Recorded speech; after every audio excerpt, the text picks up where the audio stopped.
Misi itu amat penting untuk saya. Bukan hanya kerana ada mayat di situ, tetapi siapa mayat itu? Kata bekas Panglima Tentera Udara Diraja Malaysia TUDM, Jeneral Bersara Tan Sri Abdullah Ahmad. Mata Abdullah yang kini pengurusi eksekutif Suruhanjaya Penerbangan Malaysia MAVCON mula berkaca apabila berkongsi pengalaman pertempuran di lokasi panas komunis di Sungai Ruan, Raub, Pahang 42 tahun yang lalu. Ketika itu beliau yang bertugas sebagai juruterbang helikopter L8 dan berpangkat kapten di Pangkalan Udara TUDM Sungai Besi, diarah untuk menerbangkan pulang 3 mayat tentera yang terkorban di lokasi itu, termasuk seorang rakannya sendiri. Kapten Naden, iaitu ketua ketumbukan tentera, telah dikepung komunis. Beliau daripada 2 ranger, ialah sahabat saya.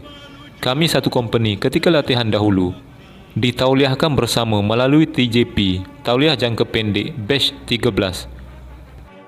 Dia masuk tentera darat, saya pula TUDM, jadi juruterbang helikopter. Panglima Tentera Udara ketika itu, arwah Tan Sri Muhammad Ngah Said, memanggil saya. Dia kata, "Dolah, ini maruah TUDM.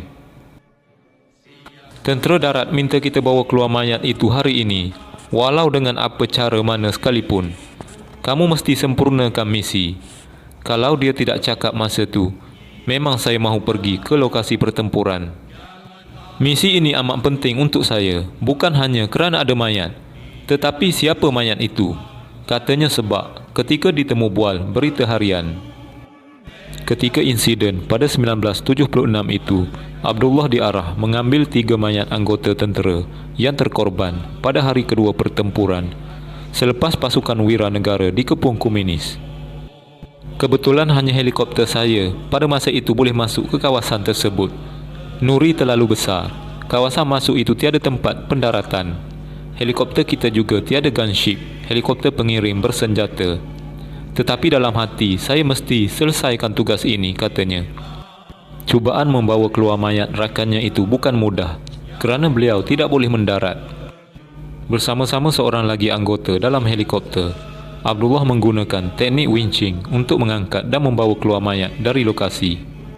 Abdullah berkata walaupun tembakan komunis tidak lagi kedengaran selepas kumpulan musuh dipercayai beredar dari lokasi pertempuran, kebanyakan tentera ketika itu tetap meniarap dan menjaga mayat rakan yang terkorban. Selepas mendapat mayat Naden, sampai sekarang saya masih lagi rasa sedih. Ketika itu sampai mendarat di Pangkalan Udara TUDM Sungai Besi pun, saya tidak sedar air mata mengalir keluar, katanya. Mereka berdua ialah rakan sepasukan dari Kompeni Alam Shah ketika menjalani latihan menerusi Tauliah Jangka Pendek Batch 13 pada Februari hingga September 1968, dan hanya bertemu dalam misi menyayat hati itu selepas 8 tahun memilih laluan masing-masing di dalam tentera.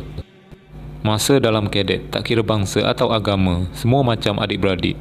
Katanya lagi yang juga pegawai tertinggi ditauliahkan menerusi Tauliah Jangka Pendek Batch 13 sehinggalah menerajui TUDM selama 2 tahun dan bersara pada 2004.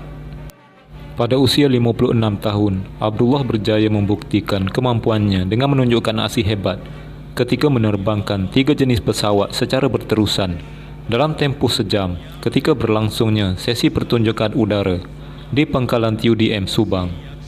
Antara pesawat yang dikendalikan beliau ialah jet pejuang F-18 Hornet, pesawat pengangkut CN-235 dan helikopter L8-3. Saya memilih ketiga-tiga pesawat ini kerana memang dalam karier saya dengan TUDM semenjak penghujung tahun 1970-an lagi, saya diberikan mandat untuk menerbangkan 3 jenis pesawat ini, kata beliau. Keberanian beliau juga terserlah apabila melakukan penerbangan solo sambil menunjukkan pelbagai aksi menarik semasa menerbangkan helikopter L8-3 buatan Perancis yang berusia lebih 30 tahun dan merupakan pesawat tertua milik TUDM. Antara aksi menarik yang ditunjukkan ialah kejayaan mengampungkan pesawat berkenaan sebelum melakukan pusingan 180 darjah di udara. Bagi Abdullah, pergerakan berbahaya tersebut adalah hasil pengalamannya yang diraih selama 36 tahun di dalam TUDM. Pergerakan paling bahaya yang dilakukannya ialah sewaktu hendak mendarat. Ketika helikopter berlega tinggi di udara, beliau dengan sengaja telah mematikan enjin dan kemudian berusaha mendaratkan pesawat tersebut. Kipas helikopter yang dipandu Abdullah kelihatan masih berputar dan beransur-ansur menjadi perlahan. Bagaimanapun Alouette 3 berkenaan dapat didaratkan dengan sempurna dan selamat hasil kecekapan beliau. Abdullah pernah menjadi anak Malaysia dan panglima tentera pertama di dunia melakukan aksi lagak ngeri di atas kapal terbang di udara. Aksi yang dikenali sebagai wing walker itu memerlukan beliau keluar dari tempat duduk dan berdiri di atas sayap ketika pesawat sedang terbang. Ia dilakukan ketika Abdullah menghadiri pertunjukan udara Royal International at T2 London. Abdullah juga mencatatkan kejayaan tersendiri apabila melakukan pertunjukan udara pada pameran maritim dan udara antarabangsa Langkawi 5 pada 2003 ketika berusia 55 tahun. Penerbangan solo menggunakan helikopter Alouette 3 dilakukan bagi memberi penghormatan kepada Tun Dr. Mahathir Mohamad yang ketika itu bakal bersara daripada jawatan Perdana Menteri. Selain melakukan aksi berani seperti itu, Abdullah juga merupakan panglima pertama yang memiliki kelayakan sebagai jurulatih terbang kategori A bagi pesawat, helikopter, pengangkut dan pejuang. Antaranya adalah helikopter jenis Alouette 3, Nuri serta pesawat pejuang Sabre Tebuan Air Machi 339 dan F-5E. Di kalangan rakan seperjuangan, beliau dikenali sebagai juruterbang berani mati atau Devil Pilot yang sanggup melakukan apa sahaja demi membuktikan kemampuan anak bangsa dan negara. Keberanian beliau mula mendapat perhatian apabila di awal pembabitannya di dalam TUDM melakukan penerbangan aerobatik menggunakan helikopter Alouette 3 semasa pertunjukan khas diraja di ibu negara pada 1979.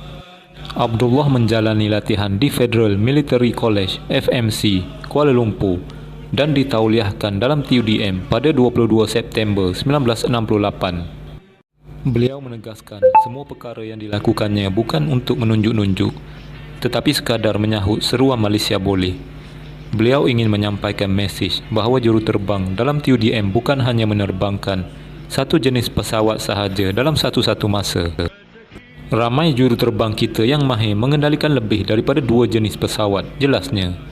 Tambahnya, melalui cara tersebut, beliau juga ingin menyampaikan mesej kepada masyarakat umum bahawa TUDM memang unik dari segi kepakaran. Kita terus beroperasi dengan menerbangkan pesawat walaupun ke pangkat yang tertinggi, General.